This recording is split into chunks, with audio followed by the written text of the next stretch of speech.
Nous sommes avec Raphaëlle de Foucault, qui est thérapeute et praticienne en psychologie positive et fondatrice de 2 minutes de bonheur. Bonjour Raphaëlle. Bonjour Frédéric, ravi d'être avec toi. C'est Est-ce que tu peux sympa. peut-être te présenter ton parcours et puis après on va parler de 2 minutes de bonheur. Ah ouais, bah avec joie. Écoute, donc en tant que thérapeute, bah, j'accueille des personnes dans un cabinet classiquement. Et puis je me suis rendu compte que les personnes qui venaient, elles venaient toujours avec la même problématique, avec la problématique d'avoir des problèmes de communication. Et puis en grattant un petit peu, je me suis rendu compte que toutes ces personnes, en fin de compte, elles s'occupaient de plein de choses, de leur famille, leur boulot, les enfants, le travail, etc. Mais par contre, il y avait une chose qui était oubliée, c'est d'avoir des relations de qualité avec son entourage. Et c'est pour ça que donc j'ai eu l'idée avec une autre collègue de créer un premier jeu en fait de 52 cartes qui permet de pouvoir rapidement échanger et partager. Et c'est comme ça qu'est né le premier jeu que j'ai créé qui s'appelle 2 minutes mon amour, qui est un jeu pour les couples. Et puis derrière, il y a eu 2 minutes papa pour la famille, devant le succès, parce qu'en fait, ça marche super bien. Et puis après ça, j'ai créé 2 minutes ensemble, qui est plus axé autour des relations intergénérationnelles. Et puis, forte de tout ça, il y a maintenant 2 minutes en famille. Aujourd'hui, il y a 5 jeux. Et mon idée, c'est d'accompagner les personnes à tous les âges de leur vie et à tous leurs moments de vie. Donc, tous les âges de leur vie, qu'ils soient enfants, adultes ou seniors. Et puis, tous les moments de vie, c'est pour le couple, c'est pour les déménagements, c'est pour le passage à la retraite, etc. Et du coup, c'est de les accompagner grâce aux principes de la psychologie positive, qui sont des principes qui sont très concrets, simples, concrets et qui sont, je trouve, véritablement puissants. Peut-être présenter la psychologie positive pour ceux qui s'intéressent à la psychologie qui voudraient suivre l'émission. Bien sûr, bien sûr. Le principe de la psychologie positive, c'est d'aller rechercher le fonctionnement optimal de la personne. Alors, comment est-ce qu'on va aller le chercher? On va aller le chercher en fait en allant puiser les réussites de la personne, en allant puiser tout ce qu'elle sait bien faire pour qu'elle reconnaisse ses talents, qu'elle connaisse ses valeurs, ses forces, et que grâce à ça, elle va pouvoir peut-être dépasser la difficulté qu'elle est en train de rencontrer. Donc voilà, les leviers, ils sont là. Et après ça, bah, à travers toute la psychologie positive, moi, je suis très attachée à Martin Seligman, notamment, qui est un des fondateurs, et qui apporte des choses sur une vie pour être heureux. En fait, c'est bon d'avoir une vie plaisante, c'est bon d'avoir une vie engagée et d'avoir une vie pleine de sens. Donc, en fait, ce sont des petites choses qui sont, somme toute, assez simples, mais de temps en temps, aujourd'hui, dans notre quotidien super rythmé, on oublie de penser à tout ça. D'accord. Donc les jeux, c'est des cartes. Oui. Avec les cartes, on fait quoi? On est là pour jouer. Bien sûr, mais voilà. Alors, je tire une carte. On peut jouer à distance ou pas? Bah, bien sûr, bah là, tu Ah vas bah, je voir. l'ai Et dit, non, ça je y te est, ça y est. propose, on Alors, tire une carte, mais de manière complètement non seulement je aléatoire. lis, mais en plus je fais ça avec Chrome. D'accord, on y va. Exactement. Alors, ah bah tiens, je raconte un livre ou une bande dessinée que j'aime lire et relire. Oh, une bande dessinée. Alors c'est marrant parce que je pense à Lucky Luke, tiens, Lucky Luke, avec son cheval blanc, tiens. Lucky Luke et le Ouais, cheval blanc. Alors, Joe Jumper. dire que je la relis, non, plus en ce moment, mais oui, je pense à ça, c'est marrant. Et donc, Ouais. après, je dois raconter l'idée, c'est que je raconte la BD. Tu peux raconter la BD ou simplement après ça, on parle de Joe Jumper, enfin de Lucky Luke. Et puis moi, je peux te partager par exemple que moi, une BD que j'aime lire et relire, moi, ce sont les Astérix. Parce que ça me fait toujours autant rire. Et à chaque fois, je relis le nom des personnages qui me fait toujours mais hurler de rire. Et en fait, j'aime passer de ce temps. Puis on voyage en plus à travers Astérix. Donc, je trouve ça très sympa. D'accord. C'est ce que Oui, j'aime bien. ça oriente le cerveau sur des sujets très précis avec les questions. C'est un peu ça l'idée. Ah, c'est ça l'idée. Exactement, mais à la fois très précis sans être enfermant. C'est-à-dire que ça, c'est quelque chose auquel j'ai beaucoup travaillé. Et ça, c'est ma casquette de thérapeute qui m'aide énormément, c'est d'aller travailler véritablement, d'aller au plus près du besoin de la personne. Et de ce D'accord. fait-là, j'ai cherché à chaque mot est pesé, réfléchi pour que, en fait, les questions ne soient pas intrusives, que chacun puisse y répondre ce qu'il a envie d'y répondre. Là, on aurait pas pu passer une demi-heure à bon, bah, ton Lucky Luke, c'est lequel que tu préfères. Donc, ça peut servir de brise-glace. Donc là, on a parlé d'aspiration du moment, mais je vais aller travailler d'autres leviers. Je vais aller travailler les leviers des souvenirs, je vais aller travailler les leviers de l'imaginaire aussi, parce que je trouve que pour les seniors, il est fondamental. parce que quel que soit l'état dans lequel on peut être dans son lit à l'article de la mort, on a encore le droit de rêver. Et c'est bon de travailler son imaginaire. Et travailler toutes les aspirations du moment. Le jeu, en quoi tu le deviens, en quoi le jeu pour les seniors est spécifique? Bon, le jeu pour le couple, j'imagine, enfin, je crois imaginer, on va dire. Pour les seniors, en quoi tu le rends spécifique? Alors, je l'ai rendu spécifique sur plusieurs points. D'abord, le premier, celui dont je parlais, c'est-à-dire l'imaginaire. C'est-à-dire que pour les autres, on parle de projet.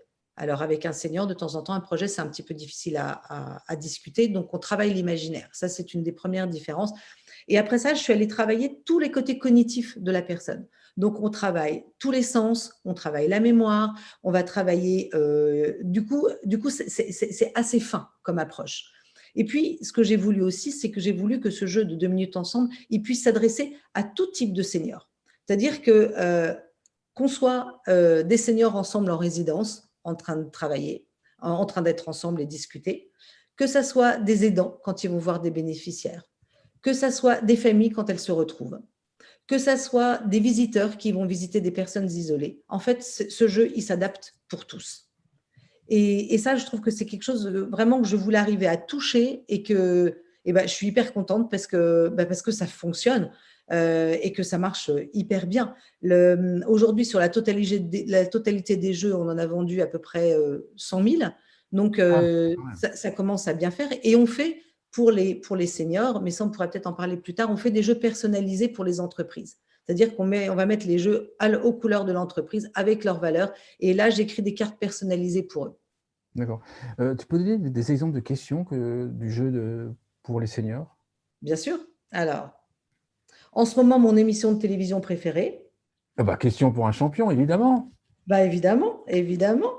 Ou ça peut être la série policière du début de l'après-midi. Oui. J'imagine rencontrer un personnage historique. Général de Gaulle. Quoi? Général de Gaulle. Le général de Gaulle, ouais. Moi, ça… J'imagine ce que senior pourrait dire. Ouais. Ouais, Il y en a même qui vont dire Jodassin, par exemple. bah, par exemple, pourquoi pas? Mais n'empêche que tu rêves en racontant tout ça. Mmh. Je décris l'animal sauvage que j'aimerais apprivoiser. La meilleure invention de tous les temps, la plus grosse bêtise de mon enfance. Et puis, si, il y a quelque chose quand même qui est important, c'est qu'il y a deux choses que je voulais absolument aborder dans le jeu. La première chose, c'est raconter un souvenir romantique. C'est-à-dire, c'est laisser la porte, ça c'est le premier, et le deuxième, c'est raconter un secret. Bon, la question n'est pas formulée comme ça, mais c'était deux points que je voulais absolument aborder, parce que l'univers du jeu permet d'être dans un univers ludique, où on va rire, où on va s'évader, ça va être léger. Et de ce fait-là, ça va être aussi le moment de pouvoir aborder des choses qui peuvent être, si on le souhaite, plus intimes. Et il y a deux sujets que je voulais aborder. Ouais, c'est ce que j'allais dire. Est-ce qu'il n'y a pas des questions qui deviennent un peu trop intrusives? Si en fait, par exemple, là, j'ai les neveux, en fait, ils ont offert à mes parents un bouquin, alors je ne sais pas comment, à remplir, c'est les bouquins à remplir sur le passé, etc. etc. Et quand on leur raconte-nous ton arrivée à l'école, tu as ton enfance, bon, bref. Et je trouve qu'en fait, il y a des questions qui sont hyper intrusives. D'ailleurs, ma grand-mère qui avait rempli un bouquin pareil, en fait, elle a pas rempli toutes les cases, puis il y avait des cases qui étaient hyper intrusifs. Comment tu as géré, enfin, j'imagine que oui, mais comment tu as géré la… Complètement. Complètement. Et tu vois, dans toutes les cartes que je t'ai lues, les sujets sont assez vastes, assez généraux pour que chacun puisse y mettre l'intimité qu'il a envie d'y mettre. D'accord, c'est ça. Il gère l'intimité, d'accord. Exactement. Et ça, je trouve que c'est très, très important. Mais écoute, en tous les cas, on a des témoignages qui sont incroyables. Là. En parlant, ça me fait penser à une bénéficiaire, justement, d'une société d'aidants qui est morte. Et son fils avait été très content du service de cette société et du coup souhaitait réunir toutes les personnes qui étaient intervenues auprès de sa mère pour pouvoir les remercier. Et ces aidants professionnels, donc on dit, ok, on va raconter une anecdote qu'on a entendue sur cette femme avec le jeu 2 minutes ensemble. Et là, ils ont raconté chacune une anecdote qu'elles avaient entendue, partagée avec elle, je ne sais pas, sur un film, sur un souvenir, sur un voyage, peu importe. Le fils était extrêmement ému et il a dit que c'était le plus beau témoignage qu'il avait eu, c'était celui-là, et qu'il avait appris des choses sur sa mère qu'il ignorait. Et tu vois, ce témoignage, moi, il me fait vraiment chaud au cœur. Je me dis, c'est merveilleux comme témoignage, merveilleux aussi de ces moments qu'ont passé ces aidants avec cette bénéficiaire, avec cette femme, parce ils ont vécu un moment d'humanité. Et qu'aujourd'hui, on entend tous que dans tous les établissements, ils sont tous un peu comme des robots. Ça manque d'humanité. Et cette humanité, on en a trop besoin. Le lien social, c'est quelque chose de fondamental. Est-ce que tu vois ton jeu comme un moyen d'enclencher les discussions? Parce que j'imagine quand une auxiliaire de vie ou une aide-soignante va auprès des personnes âgées, ça va être toujours «Bonjour madame, ça va?» Bon, un truc comme ça. Mais est-ce que et c'est toujours un peu touchy parce que la relation elle est quand même très liée à l'âge ou à l'état de la personne. Est-ce que toi, tu vois ton jeu comme un moyen pour l'auxiliaire de vie de parler d'un autre sujet, en fait, sans avoir à réfléchir sur le sujet? Ah bah clairement, clairement. D'ailleurs, il est utilisé comme tel. D'accord. Il est utilisé dans pas mal d'endroits comme tel. Et que ça a changé la vie de tout le monde. Il y en a qui nous ont dit pendant le précédent, le premier confinement, là, le rude, que s'ils avaient payé les cartes, ils n'auraient pas tenu. Mmh. Parce que c'est ça qui leur a permis de permettre d'avoir un peu de cette humanité qui manque trop. Et il y a autre chose sur lequel je suis très inspirée, c'est par une étude qui est faite à Harvard et qui est faite sur le bonheur. Ils ont étudié pendant 65 ans une population en leur posant chaque année les mêmes questions. La population, il y avait un groupe test qui sortait d'Harvard, donc cette prestigieuse université à Boston, et puis un autre de quartier défavorisé à Boston. Ils les ont interrogés donc pendant 65 ans et au bout de 65 ans, ils ont fait un bilan. Donc là-dessus, ils ont interrogé aussi les femmes, finalement les enfants, etc. Et ils se sont rendus compte de quelque chose, c'est que en fait, les gens les plus heureux, c'était des gens qui avaient des liens de qualité avec leur entourage. D'accord. C'était pas la plus grosse voiture, c'était pas le plus grand appartement, c'était pas le compte en banque le plus rempli, c'était ceux qui avaient des relations de qualité avec leur entourage.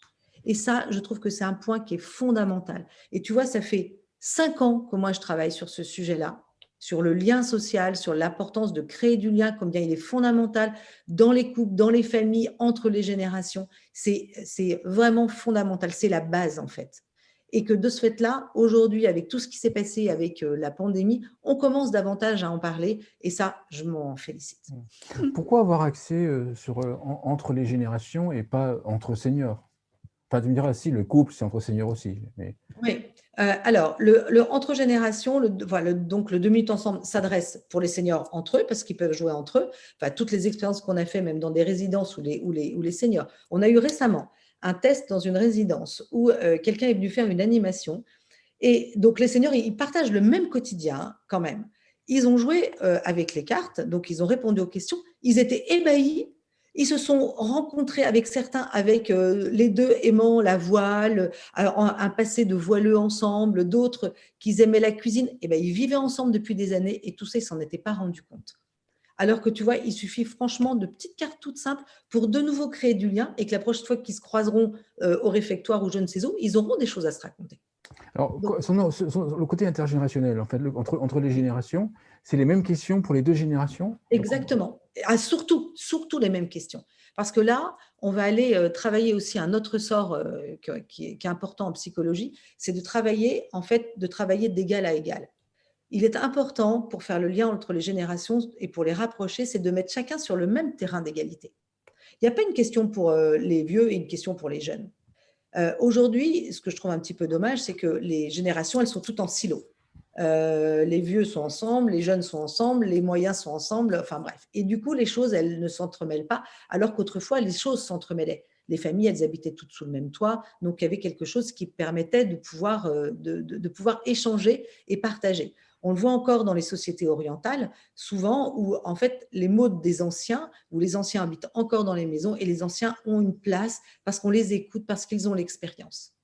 Et du coup, c'est là où j'ai voulu que chacun réponde à la même question. Et là, c'est pareil, il est arrivé des trucs dingues. Il y a une question, c'est je raconte mon moyen de transport pour aller à l'école. Et il y avait un grand-père qui racontait qu'il allait à l'école en sabots et en culotte courte et il marchait pendant des heures sur le chemin. Et les autres qui racontaient qu'ils allaient à l'école en trottinette. Et du coup, ils sont partis discuter sur la guerre, sur l'impact de la guerre, c'est comment de marcher en sabots, mais pourquoi ça n'existe plus les sabots, qu'est-ce que j'aimais, oh, j'aimais mettre la paille dedans parce que ça me tenait chaud. Ah ouais, la paille, ça sert aussi à ça. Et du coup, ils sont partis sur plein de sujets. Et en fait, c'est ces sujets-là qui finissent par créer du lien, qui finissent par ce que les gens discutent ensemble, parlent, échangent, et en fait, créent de la complicité, en fin de compte. Les questions, tu les as créées comment? Il y a vraiment une syntaxe dans les questions? Clairement, clairement. Elles sont, je te dis, chaque mot est pensé, réfléchi. Donc, à chaque fois, il y a 4 rubriques qui sont dans chaque jeu un peu la même chose. Il y a une rubrique sur les souvenirs, une rubrique sur l'aujourd'hui, une rubrique sur mes aspirations d'aujourd'hui et une autre rubrique sur l'imaginaire ou l'avenir. Donc voilà. Et après ça, à l'intérieur de ça, je te dis, chaque mot est pesé pour que ça ne soit pas trop intrusif. Après ça, je fais des phases de test. C'est ça, Il, d'accord. il me faut environ 9 mois pour élaborer un jeu. Pour élaborer 52 cartes, il faut 9 mois, c'est ça? Ouais, D'accord, oui, globalement, oui, ouais, oui, ça oui, en descend fait, ça. donc tu descends vraiment dans très très fin. Parce que j'imagine qu'il y a des questions qui peuvent plus ou moins déclencher des émotions positives ou négatives. Ça, tu Alors, valides. excellente question. A priori, c'est que des émotions positives. C'est ça qu'il faut, bien Parce sûr. que c'est pareil. Là, on repart sur de ce qu'ont développé toutes les recherches sur le bonheur. Échanger le positif, travailler le positif, nous met dans un état d'esprit qui est différent. On largue des petites hormones, là, on ne va pas faire un petit cours là-dessus, mais on largue des petites hormones qui, en fait, nous permettent de bien nous sentir. Ces hormones qu'on récupère en échangeant, en ayant des dialogues positifs, en fait, permettent d'avoir moins de cortisol, donc d'être moins sujet au stress. Et puis, de ce fait-là, d'être en meilleure santé, Bien sûr. de maintenir la mémoire aussi. En fait, ça a énormément d'impact positif. Et du coup, en fait, les vertus du jeu, en fait, elles vont bien au-delà du beau moment passé ensemble. Tu sais, souvent, je prends l'exemple d'un iceberg. Toutes ces questions, elles sont comme la face émergée de l'iceberg. Les questions, elles semblent simples, mais en fait, derrière, elles sont hyper travaillées et on va travailler tous les fondements de la relation et on va travailler le bien-être de la personne. Euh, les seniors, dans toutes les cartes et dans ton expérience, les seniors ont des sujets préférés. Il y a des sujets qu'ils n'aiment pas. Par exemple, le rapport au passé, est-ce que ça engendre de la nostalgie, de la tristesse? Ou comment tu gères ça? Parce que moi, parce que j'avais plusieurs études, lorsqu'on leur parlait du passé, il y avait la tristesse qui pouvait Alors, arriver effectivement, en fait. dans une des premières versions, j'avais mis comme carte je raconte ou je parle en fait d'une personne de mon passé, d'une personne que j'ai aimée. Et Ouais, là, c'est effectivement, des j'ai décédés. retiré Ouais. la carte parce que ça amenait beaucoup trop d'émotions. Et du coup, non, les questions, elles sont orientées quand on parle des souvenirs de sujets qui sont en général assez légers. C'est-à-dire de quelque chose, regarde, là, on s'est rappelé d'un livre qu'on a aimé. Si on a aimé ce livre, on va en parler de manière positive. Et pourtant, on vient faire appel au passé. Si par exemple, je vais parler d'une recette de cuisine ou d'un plat que j'aime, et ben ça c'est pareil. On va en parler avec des papilles on va se mettre à saliver. Mais très souvent, quand on pose des questions et même sur les souvenirs, on voit plus des yeux qui se mettent à pétiller et des étincelles dans les yeux qu'autre chose. Est-ce que j'imagine dans une famille ou alors dans deux générations, qui est dans une famille qui ne se parle pas trop et que tu le testes le jeu, j'imagine il y a un moment de chauffe. Toi, par exemple, quand moi, tout à l'heure, tu as posé les premières questions, il y avait, bon, même si c'est des fractions de secondes, mais il y avait un moment où mon cerveau a dû peut-être même être un peu gêné avant de pouvoir répondre d'ailleurs. Mais tu vois ces phénomènes-là, en fait? J'imagine qu'il y a des Très bien. questions, brusquement, c'est pas facile. Alors, on revient toujours à la même thématique qui est cette côté de l'intimité, parce que chacun a une forme de pudeur. Hein. Donc, C'est ça. je pense qu'effectivement, comme tu le disais, on a besoin tous un peu de temps de réflexion parce que c'est des questions qu'on se pose pas forcément souvent. Donc, ce temps de réflexion, il est même, je dirais, positif. Et que derrière, ça vient puiser, c'est là où ça fait justement, d'un point de vue cognitif, c'est super intéressant parce que ça vient chercher dans la mémoire de la personne, mais ça vient chercher des choses positives. Donc, avec tous les bienfaits dont je te parlais tout à l'heure. Donc le jeu, en fait, tu me disais qu'il était aussi utilisé dans des résidences, seniors ou Ouais. EHPAD. Comment ça se passe dans ce type d'établissement? Alors, il est utilisé de plusieurs manières. Il est utilisé avec les résidents qui sont entre eux. D'ailleurs, j'ai une belle anecdote là-dessus. C'est le jeu est présent dans une résidence et puis souvent dans les résidences, ils ont des espaces où ils se retrouvent pour jouer et échanger. Et c'était la responsable de la résidence qui me racontait qu'il y avait un senior, il était assis sur sa table avec son jeu à la main et puis il attendait que quelqu'un vienne jouer avec lui. J'ai trouvé ça trop charmant. Donc, ça peut être un moment agréable à passer entre résidents. C'est aussi, il est utilisé en animation. Donc, l'animateur pose une question chacun, parce que ça, c'est une chose qui est très importante dans le jeu, c'est que chacun puisse répondre à tour de rôle à la question. Le jeu s'appelle aussi 2 minutes, parce qu'il ne faut pas non plus y passer 3 heures. Quand on est 5, 6 à jouer, si chacun se met à raconter tout pendant un quart d'heure, on ne va pas s'en sortir. Donc, c'est une manière gentille de dire à la personne, bah non, c'est juste 2 minutes. Donc, chacun y répond. Après ça, on peut élire la réponse qu'elle fait le plus rire, la réponse qui a amené le plus d'émotions, etc., etc. Après ça, c'est à la liberté de l'animateur d'y trouver, s'il a envie d'y mettre un petit peu de challenge. Parce que, bon, ça s'appelle jeu, mais cependant, il n'y a que des gagnants dans ce jeu. C'est ça qui est important, c'est que tout le monde a une bonne réponse. Il n'y a pas une réponse type. Et puis, il est aussi utilisé dans les salons pour accueillir les familles. Et ça, c'est pareil, j'ai des témoignages de responsables de résidence qui m'ont dit que l'avoir mis le jeu, ça avait tout changé chez eux.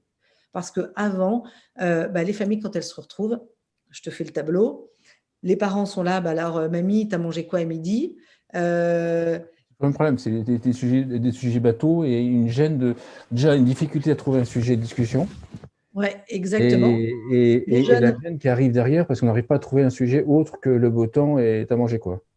Exactement. Et puis après ça, les jeunes qui se musclent les pouces derrière leur téléphone et qui ne savent pas quoi dire, elle m'a dit que le jeu avait transformé son salon. Qu'elle entendait Mais alors les dans ce rires. cas-là, en fait, les familles arrivent. Qu'est-ce qui se passe? En fait, c'est quelqu'un, quand ça marche, c'est quelqu'un de l'établissement qui enclenche le jeu ou... Alors, c'est quelqu'un de l'établissement qui propose le jeu ou le jeu est disponible dans le salon des familles. D'accord. Donc, voilà. Après ça, pareil, dans des résidences, dans des EHPAD avec des personnes qui sont atteintes de maladies cognitives, c'est la même chose. Ça a apporté beaucoup de Bah oui. douceur, en fait, dans les relations. Dans le sens où quand tu es face à quelqu'un que tu aimes, parce que c'est ton mari, que c'est ton parent, qui est atteint d'une maladie de dégénérescence cognitive, qui est dans ses nuages, en fait, c'est pareil. À part lui dire, aujourd'hui, j'ai acheté 2 carottes et 4 poireaux, on ne sait pas quoi raconter. Le fait de prendre des cartes, certes, il n'y a pas de réponse de la part de la personne qui est malade, mais par contre, moi, j'ai parlé de choses positives. Moi, je me suis rappelé, par exemple, on parlait des livres tout à l'heure. Ah, tu sais, tu te rappelles ce livre qui m'avait fait lire toute la nuit, et puis on peut échanger, discuter, et on se rappelle soi-même de choses positives, et on influe parce que ces personnes-là sont très sensibles, en fin de compte, à l'état d'esprit de la personne qui les visite. Et d'avoir en face de quelqu'un qui ressent du positif, non seulement c'est bon pour la personne qui est malade, mais c'est aussi bon pour la personne qui parle. Parce que quand elle s'en va, elle ne part pas avec le désespoir de dire, mais cette personne, si c'est un conjoint avec qui j'ai passé 40 ou 50 ans de ma vie, je ne sais plus quoi lui dire, ou alors avec son parent, mais j'ai rien à raconter. Et du coup, le fait de retrouver ces petits moments en fait de joie, ces petits moments de bonheur, t'incite à revenir. Parce que c'est aussi le principe de toutes ces émotions positives, c'est que quand on ressent quelque chose de positif, qu'on sait les nommer, on a envie d'y revenir. D'accord. Donc en fait, les bénéfices, c'est l'état interne qui est changé, qui est plus positif, en posant des questions, en réfléchissant, puis on parle autre chose de peut-être son quotidien, par exemple. Il y a se rappeler des souvenirs. Oui. Et ensuite, après, il y a pouvoir enclencher des discussions, enfin, à trouver un sujet de discussion, en fait, un sujet d'échange. Exactement, exactement. Ça permet de pouvoir partager, échanger, et ça apporte énormément de bienfaits aux personnes. D'accord. Une conclusion pour l'émission? Une conclusion de l'émission, moi, donc avec 2 minutes de bonheur, donc c'est le nom de notre site et de l'entreprise, c'est prendre le temps d'être heureux en créant du lien. Et moi, ce que je souhaite avant tout, c'est qu'il y ait un maximum de monde qui puisse vivre au moins 2 minutes de bonheur par jour. Super, merci Raphaël de Foucault. Je rappelle que tu es thérapeute et praticienne en psychologie positive et fondatrice de 2 minutes de bonheur et tous les jeux qui en découlent. Merci beaucoup. Merci.